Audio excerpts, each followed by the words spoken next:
I have always had this nagging dream that in another life, I would be reborn as Jerry Seinfeld.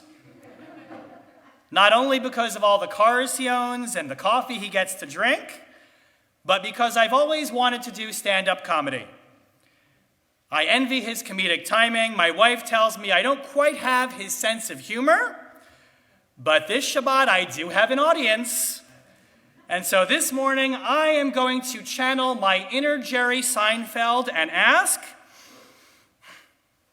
what's the deal with the name Goodyear Tires? Shouldn't the name really be Bad Year Tires? Because most days when you're driving on the road, you don't notice your tires. You don't drive on the road and say, wow, I am really glad I made an investment in these tires. In fact, these tires are so good that my year has just been made a good year by these tires I am driving. More likely, it's when you're driving on the road and you get a flat tire that you pay attention to your tires. And that's when your tires become bad year tires. You get stuck? You have to call AAA. You wait an hour for a tow. You finally make it to the shop only to discover what? There's more problems with the car that gotta get fixed. And then you spend the rest of your year cursing your luck, which is why your tires should be called bad year tires. This Shabbat is the last sermon, by the way, I'm going to give in the year 2021. I want to start by saying thank you, people. You've been a terrific audience. But I also want to reflect with all of you about what makes a good year versus a bad year in someone's life. How do we evaluate the year that has gone by in light of the year that is yet to come? I'd like to argue that in my limited 38 years of wisdom on this earth, I have discovered that the answer to that question comes down to one word, and not quite the meaning of the word that you are thinking of. That word is perspective. Specifically, your perspective versus someone else's perspective on you. Because unless you have had a truly awful year, full of what my high school soccer coach used to call the 2 Ds, through which you could get excused from practice, death and dismemberment,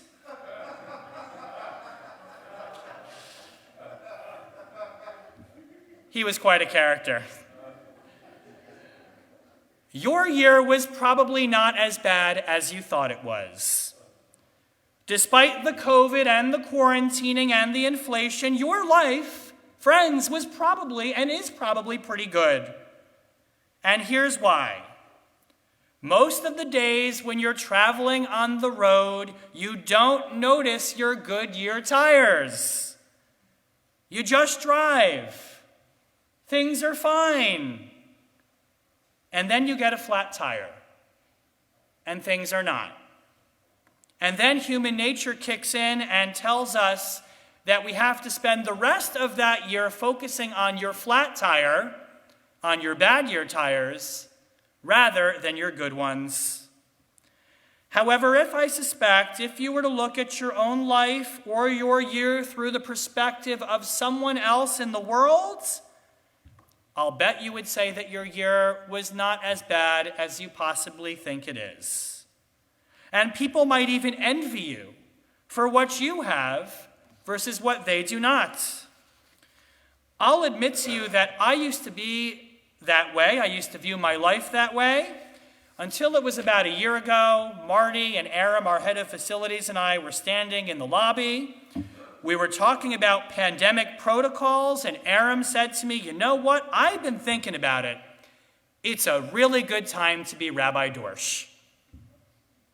I laughed. I said, Aram, what are you possibly talking about? We are in the middle of a pandemic. Our lives have been completely overturned. It's a terrible time to be Rabbi Dorsh, let alone anyone else in the world right now. That's when he looked at me and he said, you know, Rabbi Dorsh, you have a great job. He's right, I do. Thank you all for that. You've got 2 healthy, terrific children who are at the perfect age. They're 8 and 4. They are still obedient. You've got a great wife. You've got a lovely home. It's a great time to be Rabbi Dorsh. And I realized that Aram was right. And I needed to change the way that I begin to think about my life. Each year when we come to the end of Breshit, and specifically to Parashat Vayechi, I always wonder at Jacob's first encounter with Pharaoh that took place in last week's parasha. Jacob is finally reunited with his long-lost child Joseph. His family is safe from famine. They've been given plush land on the Nile Delta, where as shepherds they can earn their living, and it's a great place to be a shepherd. And so when Pharaoh, and this is the good Pharaoh, asks him, "How old are you, Jacob?" his answer should stun us. He says, "You know, Pharaoh, I have traveled this earth for 130 years, but my life has been short and miserable compared to the life of our ancestors." Picking up on this same theme, our parasha opens and it divides Jacob's life into 2 different categories. Vayehi yemei Yaakov shnei chayav sheva shanim ve'arba'im umeat shana. Our sages are quick to ask, why does the parasha divide Jacob's life this way? Into 147 years, but in different bits and pieces. 7 years and 40 and 100 years. The answer is that Jacob tries to divide his answer into 2 very different categories. It's the good and the bad years of his life, with nothing in between. You know, I often wonder in that moment what Pharaoh must have thought of Jacob's response.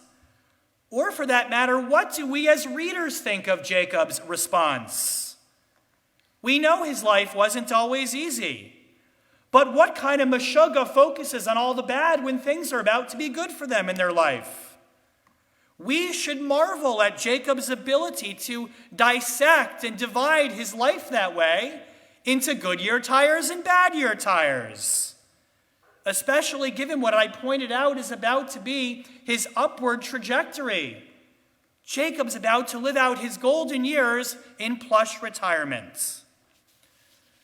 Reflecting on this text, I want to conclude this morning by saying that I don't think we have good or bad years.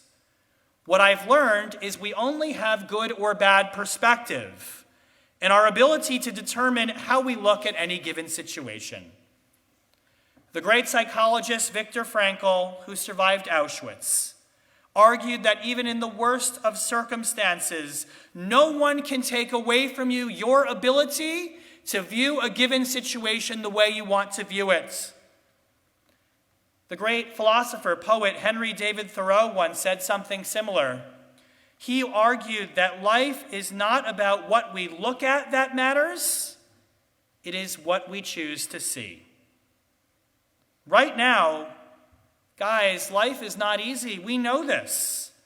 I'm trying to travel to Canada next week. I don't know if we're going to make it with the rules that come out. I haven't seen my in-laws in 2.5 years, my family. I've never jumped through so many hoops to try to cross a border. And yet, what does the book of Psalms teach us, Sefer Tehillim? Hazorim bedima berina yiktzoru. That even if you sow in sadness, eventually you will reap in bounty and fullness. And so in light of this inspiring teaching, I want to say the following this morning. For most of us, it's been a hard year, but it has not been a bad one. We need to see rather than to look. This was a hard year, but having a hard year when we plowed in tears does not mean that we will not eventually, if we haven't already, reap in joy Most of us, most days, have had full tires. My mother used to say that if you had a barrel, and some of you may have heard this, and you could take someone else's troubles out of that barrel and trade them with your own, you would take your own every single time. It's not whether you have a cup that's half full or half empty. It's that we have a cup at all to begin with that matters. There aren't good or bad years. What there is our ability to see the good in our lives or to ignore the good on most days and focus on those few flat tires and let it ruin our year. There are 365 days in a year. Only so many of them can be full with days when we get stuck on the side of the road waiting for AAA. And so I want to say this year, close with a blessing. L'chaim, to life. You've all been a terrific audience. Our parsha reminds us that whether 2022 will be a good year or a bad year is not going to necessarily be about what life throws at us. It's going to be about the way we choose to see it. Shabbat Shalom.